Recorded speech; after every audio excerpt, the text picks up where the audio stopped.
ابھی آپ کو اسلام آباد لے کر چلتے ہیں، خطاب کر رہے ہیں، بات کر رہے ہیں. وہ سب سے بڑے مسئلے ہمارے ملک میں اس لاک ڈاؤن کی وجہ سے، اور اس لاک ڈاؤن کی وجہ سے جو اثرات عام آدمی کے اوپر گئے، غریب لوگوں کے اوپر گئے، تنخواہ دار پہ گئے، جو دہاڑی دار تھا، جو چھوٹے لوگ تھے، جو چھاپڑی والے تھے، یہ سارا ایک بہت بڑا طبقہ متاثر ہو گیا. متاثر تو سفید پوش بھی ہوئے ہیں، لیکن نیچے سارا ایک طبقہ اس لاک ڈاؤن کی وجہ سے متاثر ہے. ہمارا تو ایک ملک پہلے مشکل میں تھا، لیکن امیر ملکوں کے اندر بھی بہت بڑا مسئلہ آ چکا ہے. اور برطانیہ جیسے ملک میں ان کا جو پرائم منسٹر تھا، اس نے اپیل کی والنٹیئر فورس کی، اور برطانیہ میں تقریباً 2.5 لاکھ لوگوں نے والنٹیئر کرنے کا اپنے آپ کو رجسٹر کروایا. تو مقصد اس والنٹیئر فورس کا یہ ہے کہ ایک مشکل وقت میں قوم کو ان لوگوں کی ضرورت ہے جو مدد کر سکتے ہیں، رضاکارانہ طور پہ ہماری ایڈمنسٹریشن کی مدد کر سکتے ہیں، کیونکہ ایڈمنسٹریشن کے پاس بھی اتنے وسائل نہیں، اتنے لوگ نہیں کہ وہ ایڈمنسٹریشن بھی کریں اور پھر کھانا بھی بانٹیں، اور پھر مسجدوں کے اوپر بھی دیکھیں کہ SOPs کے اوپر لوگ چل رہے ہیں. اور جو آگے آنے والا وقت ہے اس میں بھی ایڈمنسٹریشن اکیلی کچھ نہیں کر سکتی. تو اس لیے ہمیں یہ والنٹیئرز جو آپ سب نے والنٹیئر کیا، ایک ملک جہاد لڑ رہا ہے ایک مشکل وقت کے لیے، تو میں آپ سب کا پھر سے شکریہ ادا کرتا ہوں. میں ایک تھوڑی سی آپ کو بیک گراؤنڈ بتا دوں کہ جب شوکت خانم کینسر ہاسپٹل کے لیے میں پیسے اکٹھے کرنے نکلا تو بہت زیادہ پیسہ تھا. تو مجھے سمجھ نہیں آئی کہ میں اتنا زیادہ پیسہ کیسے اکٹھا کروں گا. تو تب کسی نے کہا کہ یہ اسکول کے بچے جو ہیں ان کو آپ اپنے ساتھ موبلائز کریں، کیونکہ میں ان دنوں میں کرکٹ کھیلتا تھا، اور جو اسکول کے بچے تھے وہ سب سے زیادہ مجھے فالو کرتے تھے کرکٹ کی وجہ سے. تو میں نے ایک عمران ٹائیگر فورس نکالی، اور یہ ہمارے اسکول کے بچے تھے جو کہ پھر ٹائیگرز بنے، جنہوں نے پیسے اکٹھے کیے. صرف انہوں نے پیسے اکٹھے کیے، لیکن جب وہ پبلک کے اندر گئے پیسے اکٹھے کرنے کے لیے تو جو پبلسٹی ملی، اس پبلسٹی کی وجہ سے ہم آخر میں اتنا پیسہ اکٹھا کر سکے کہ پاکستان کا پہلا ایک اسپیشلائزڈ کینسر ہاسپٹل بنا سکے. اور وہ ہاسپٹل جو آج تک 75% کینسر کے مریض ان کو مفت علاج کر رہا ہے، اور یاد رکھیں سب سے مہنگا کینسر کا علاج ہے. تو میں صرف اس لیے کر سکا کہ میرے ساتھ اسکول کے بچے ایک والنٹیئر فورس بنے، اور وہ جو ٹائیگر فورس تھی اس لیے کامیاب ہوں. تو اس لیے میں نے سوچا کہ ایک ٹائیگر فورس آج اکٹھا کرتے ہیں، ہماری ملک کی مدد کریں اس مشکل وقت میں. تو اب آپ کے لیے میرا جو آج پیغام ہے وہ یہ کہتے کہ سب سے پہلے تو اب ہم نے آہستہ آہستہ یہ لاک ڈاؤن کو کھولنا ہے. ہم کیوں لاک ڈاؤن کو کھول رہے ہیں میں آپ کو بتا چکا ہوں کہ بہت زیادہ لوگ متاثر ہو چکے ہیں لاک ڈاؤن سے. نوکریاں چلی گئی ہیں، وہ طبقہ جو کہ صرف دہاڑی دار تھے، جو گزارا کرتے تھے، جو پیسہ آتا تھا اس سے بچوں کا پیٹ پالنے سے، وہ سب مشکل میں پڑ گئے. تو اس لیے جو ہم جب لاک ڈاؤن کھولیں گے تو تاکہ لوگوں کو نوکریاں ملیں واپس، لیکن ہمیں پتہ ہے کہ اگر ہم نے ایسا لاک ڈاؤن کھول دیا کہ جدھر لوگ جمع ہونا شروع ہو گئے، اور جو ہم SOPs یعنی جو شرائط ہم رکھ رہے ہیں لاک ڈاؤن کھولنے کے لیے، اگر لوگوں نے ان کے اوپر عمل نہ کیا تو خطرہ یہ ہے کہ پھر سے یہ ایک کرونا تیزی سے پھیلے گی، کیونکہ اب تھوڑی لیول ہو گئی ہے. تو اگر وہ پھر سے پھیلی تو اس کا پھر خدشہ یہ ہے کہ پھر سے ہمیں لاک ڈاؤن کی طرف جانا پڑے گا. لہٰذا میں آپ سب سے یہ امید رکھتا ہوں کہ آپ نے پھر اپنے یونین کاؤنسلز کے اندر، محلوں کے اندر، اور جدھر آپ کی لوکیشن ہے، آپ نے پھر لوگوں کے اندر یہ اویئرنیس پیدا کرنی ہے, آپ نے پبلسائز کرنا ہے کہ ایس او پیز کیا ہیں. جس طرح مسجدوں کے اندر ہم نے کہا ہوا ہے, شرائط رکھی ہوئی ہے کہ اگر تراویحیں پڑھنے جانا ہے تو, یا مسجدوں میں جانا ہے آپ نے, تو وہ فاصلے رکھنے ہیں آپس میں, اور پھر کئی اور ہم نے شرائط رکھی ہوئی ہیں. تو یہ والنٹیئرز کا, یہ ٹائیگرز کا کام ہوگا کہ لوگوں کو آگاہ کریں کہ یہ اگر مسجد کھل رہی ہے تو آپ نے مسجد میں جانا ہے تو یہ آپ نے ان شرائطوں پہ عمل کرنا ہے. اگر دکانیں کھل رہی ہیں تو تب آپ نے کیا کرنا ہے. اگر فیکٹریاں کھل رہی ہیں تو آپ نے لوگوں کو آگاہ کرنا ہے اس چیز پہ. حالانکہ یہ جب ہم کھولیں گے فیکٹریز اور دکانیں اور سب چیزیں, تو اس میں ذمہ داری جو فیکٹری کا مینیجر ہے اس کی ذمہ داری ہوگی, جو دکان چلاتا ہے اس کی ذمہ داری ہوگی, لیکن عوام کے اندر ہمارے ٹائیگر فورس جا کے لوگوں کو آگاہ کرے گی.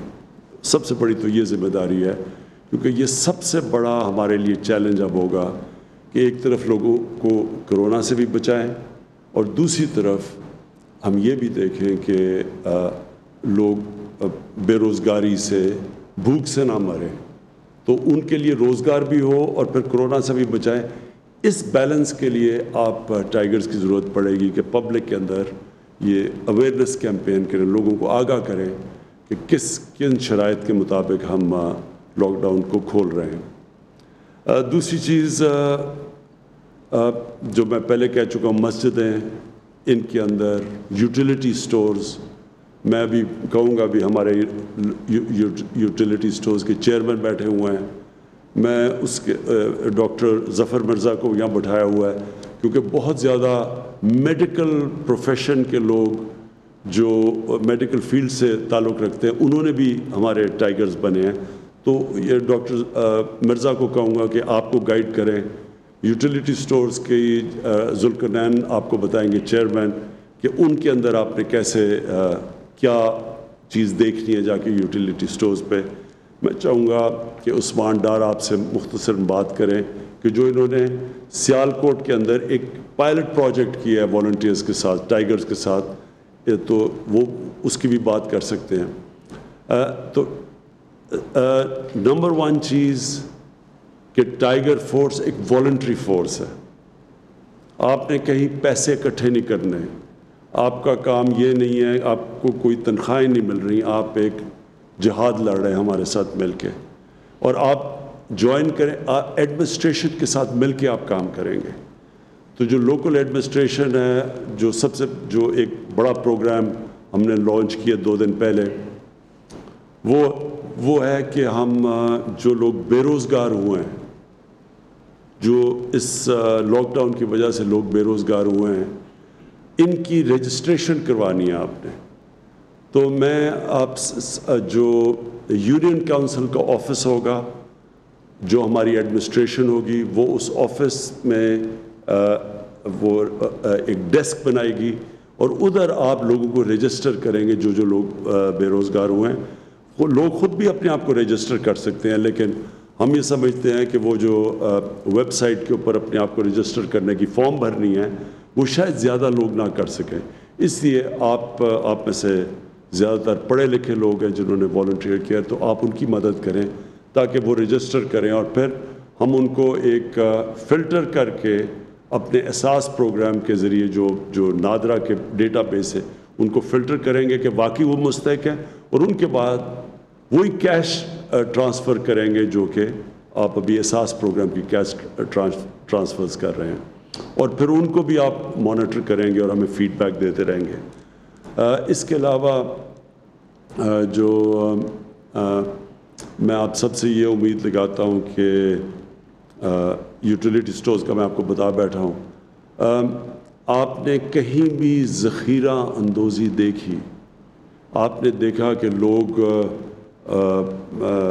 گندم کو یا اور بھی کھانے پینے کی چیزوں کی ذخیرہ اندوزی کر رہے ہیں, یہ قانون کے خلاف ہے. آپ نے خود ایکشن نہیں لینا, آپ نے جا کے ایڈمنسٹریشن کو بتانا ہے, اور پھر ایڈمنسٹریشن کی ذمہ داری ہے ایکشن لینے کے لیے.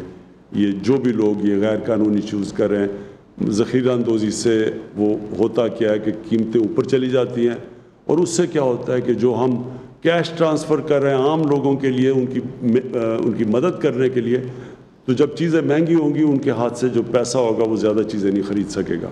اس لیے یہ آپ کی بہت بڑی ذمہ داری ہے. تو میں آپ چاہوں گا کہ عثمان ڈار آپ ذرا بریفلی بتا دیں کہ آپ نے سیالکوٹ میں جو پائلٹ پروجیکٹ کیا ہے. سیالکوٹ میں جو ہم نے پائلٹ پروجیکٹ کیا، مجھے بڑی خوشی ہو رہی ہے بتاتے ہوئے کہ 68% ٹائیگر فورس کے جو نوجوان تقریباً 20,000 وہاں سے رجسٹر ہوئے تھے، تو انہوں نے رسپانس دیا جب انہیں ذمہ داریاں دی گئیں. ایک تو ہم آپ کو تھرو ایک الیکٹرانک QR کوڈ آپ کو ID دے رہے ہیں آپ کے موبائل فون پہ، جو آپ نے سٹیزن پورٹل کی ایپ ڈاؤن لوڈ کی ہے. دوسرا، آپ کو تمام تر ذمہ داریاں ڈپٹی کمشنر آفس سے یا اسسٹنٹ کمشنر آفس سے تھرو ایپ جو سٹیزن پورٹل کی ہے، وہاں آپ کو بتایا جائے گا کہ آپ نے کس لوکیشن پہ پہنچنا ہے. مثلاً ہم نے 4-5 جو کام کیے ڈسٹرکٹ سیالکوٹ میں، ایک 203 بیڈ کا فیلڈ ہاسپٹل آپریشنلائز کیا. اس کے لیے CM پنجاب سردار عثمان بزدار صاحب تشریف لائے. 403 کے قریب جو ہیلتھ ورکر تھے سیالکوٹ سے جو رجسٹر ہوئے، جس میں 71 MBBS ڈاکٹر تھے، تو وہ ماشاءاللہ وہاں آئے. انہوں نے اپنی ہیلتھ کی سروسز جو ہیں وہاں آ کر MS جو ہیں ہاسپٹل کے، ان کے ساتھ سارا انہوں نے بات کی اور انہوں نے آغاز کر دیا. اسی طرح سیالکوٹ میں 3000 مساجد ہیں، جس کے اوپر ہمیں سیکیورٹی کے لیے بھی SOPs کے لیے بھی ہیومن ریسورس درکار تھا. DPO سیالکوٹ نے مجھے بتایا کہ ان کے پاس 2600 پولیس اہلکار ہیں، جس سے انہوں نے لا اینڈ آرڈر بھی مینٹین کرنا ہے، تھانے کو بھی چلانا ہے. تو اس سلسلے میں انہوں نے ہمیں DC صاحب سے کہا کہ مجھے 3 ٹائیگر فورس کے جوان چاہیے. تو 9000 کے قریب ٹائیگر فورس کے والنٹیئرز جو ہیں وہ ڈسٹرکٹ سیالکوٹ میں مساجد کے جو SOPs ہیں اس میں ہیلپ آؤٹ کر رہے ہیں. اسی طرح 34 یوٹیلیٹی سٹور کے سینٹرز ہیں وہاں. اس کے اوپر چونکہ رمضان بازار نہیں لگ رہا، عوام کا رش ہے، تو سیالکوٹ کے جو ٹائیگر فورس کے والنٹیئرز ہیں وہ سوشل ڈسٹنسنگ وہاں کروا رہے ہیں یوٹیلیٹی سٹور کے باہر جو لوگ آ رہے ہیں. اس کے بعد تقریباً 19 کے قریب جو اربوں روپے کی سبسڈی دی ہے وزیر اعظم عمران خان صاحب نے آئٹمز پہ، وہ انشور کر رہے ہیں کہ آیا وہ سٹور کے اندر موجود ہیں یا نہیں ہیں، اور ان کی آئیڈینٹیفیکیشن وہ کر کے ڈپٹی کمشنر صاحب کو بتا رہے ہیں کہ یہاں کسی چیز کی کمی ہے. چوتھی چیز، جو احساس سینٹرز بنائے گئے تھے اس کی مینجمنٹ میں بڑا زبردست کام کر رہے ہیں، چونکہ وہاں بھی ڈسٹرکٹ ایڈمنسٹریشن انوالو تھی، سپورٹ سٹاف کی ضرورت تھی، اس سلسلے میں بھی کام کر رہے ہیں. پانچواں جو بڑا زبردست کام انہوں نے کیا، راشن ڈسٹریبیوشن کا. جہاں جہاں ہمارے سول سوسائٹی میں سے لوگ راشن ڈسٹریبیوٹ کرنا چاہتے ہیں، رمضان کا مہینہ ہے، تو ہم کسی جگہ بھی سیالکوٹ میں آٹے کا ٹرک یونین کونسل کے باہر کھڑا نہیں کر سکتے تھے سوشل ڈسٹنسنگ کی وجہ سے. تو وہ تمام لوگ مہیر حضرات سیالکوٹ کے، انہوں نے ڈپٹی کمشنر صاحب سے رابطہ کیا جی کہ ہم آٹے کا ٹرک، چینی، چاول، جو چیزیں دینی ہیں، اس سلسلے میں ڈپٹی کمشنر صاحب نے جس علاقے میں وہ ڈسٹریبیوٹ کرنا چاہتے تھے وہاں کی ٹائیگر فورس، چونکہ ہمارے پاس یونین کونسل کی سطح کا ڈیٹا ہے جو ڈپٹی کمشنر صاحب کے پاس ہے، ان کی ذمہ داریاں لگائیں اور انہوں نے بڑی ذمہ داری کے ساتھ، میں قوم کو بتانا چاہتا ہوں، راشن بھی ڈسٹریبیوٹ کیا. اسی طرح جس چیز کا بھی پرائم منسٹر صاحب نے بتایا کہ ان امپلائڈ لیبر، سیالکوٹ میں تقریباً 3 لاکھ مزدور بے روزگار ہو چکے ہیں، چونکہ ایکسپورٹ انڈسٹری ہے 100%. تو انشاءاللہ تعالیٰ جیسے وزیر اعظم عمران خان صاحب نے بتایا کہ یونین کونسل کی سطح پہ سیکٹری جو ہیں، یونین کونسل کی جو کمیٹی بنائی گئی ہے ٹائیگر فورس کی، اس کے جو سیکٹری ہیں، کنوینئر ہیں، وہ سیکٹری یونین کونسل ہیں. تو اسی آفس میں ٹائیگر فورس کے جو جوان ہیں وہ رجسٹر بھی جو کیے گئے ہیں وہ کام کر رہے ہیں. ان کا ایک آفس کہہ سکتے ہیں آپ یہ، اور اسی ڈیسک پہ پھر جو ان امپلائڈ لیبر ہے گلی محلے کی سطح پہ یونین کونسل پہ وہ کام کریں گے. تو امپورٹنٹ چیز جو میں آج ٹائیگر فورس کو پیغام دینا چاہتا ہوں وہ یہ ہے کہ آپ کو جو ذمہ داری ہے وہ تھرو ایک جو کمیونیکیشن سرور بنایا گیا ہے جو کہ پرائم منسٹر آفس میں ہے، اور وہ تھرو تمام پاکستان کے ڈپٹی کمشنرز اور اسسٹنٹ کمشنر کے آفیسز میں اس کا ڈسپلے ہے. ادھر سے آپ کو ہدایات دی جائیں گی. اور میں آپ سے یہ اپیل کروں گا کہ جو کوڈ آف کنڈکٹ ہے آپ لوگوں نے اس پہ عمل کرنا ہے. جو ذمہ داری آپ کو دی جائے گی آپ نے اسی ذمہ داری کو پورا کرنا ہے. خود سے کوئی ذمہ داری کی آپ نے سلیکشن نہیں کرنی ہے. جو ڈپٹی کمشنر صاحب یا اسسٹنٹ کمشنر صاحب آپ کو ذمہ داری دیں گے، اسی طرح آپ اپنی ذمہ داری ٹرانسفر بھی نہیں کر سکتے. آپ اپنے کسی بھائی کو نہیں دے سکتے، کسی دوست کو نہیں دے سکتے. اسی لیے آپ کو کمپیوٹر جنریٹڈ QR کوڈ کی ID دی گئی ہے، تاکہ آپ کسی جگہ بھی اگر آپ کو مانیٹر کیا جائے تو آپ بتا سکیں کہ آپ پرائم منسٹر عمران خان صاحب کی ٹائیگر فورس کا حصہ ہیں.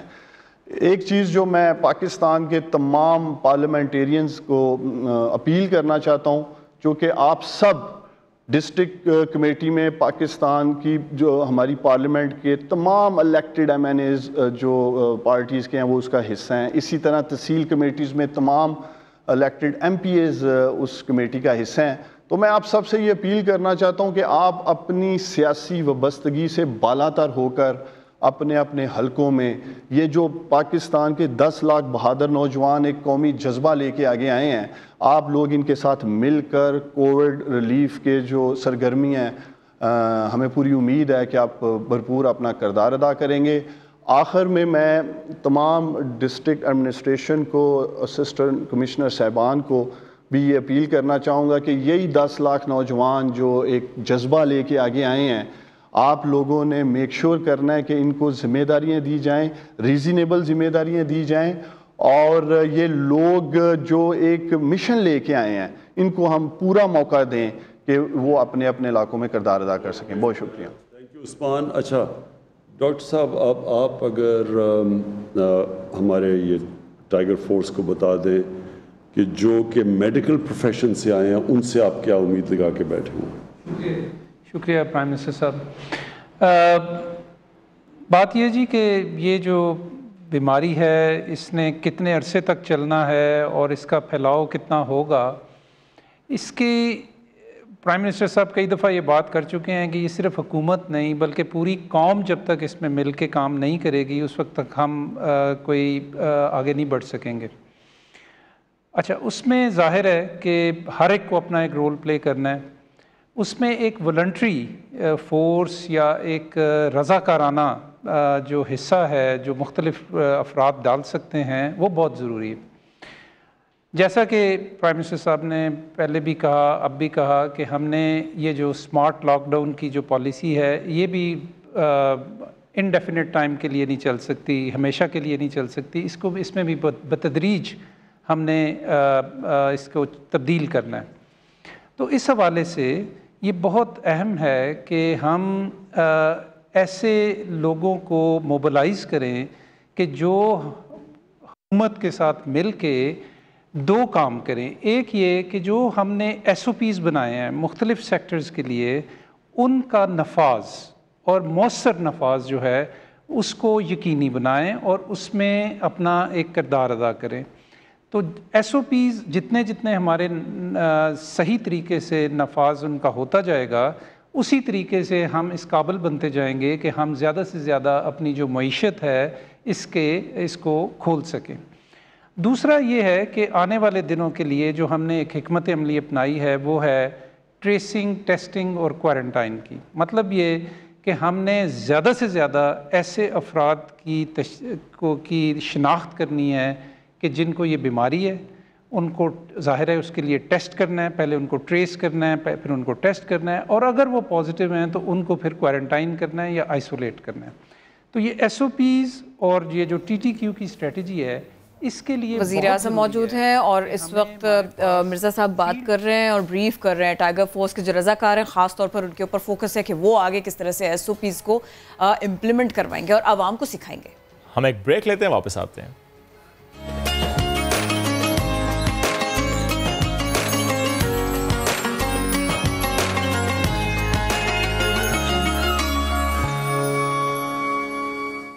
کا نوجوان 2 ماہ سے پریشان، آئیے دیکھتے ہیں.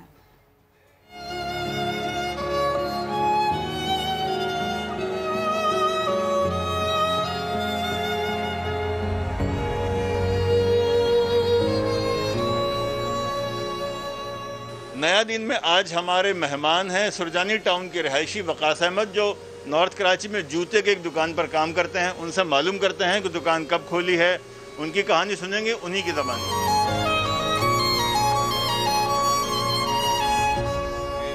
میں سرجانی سے آتا ہوں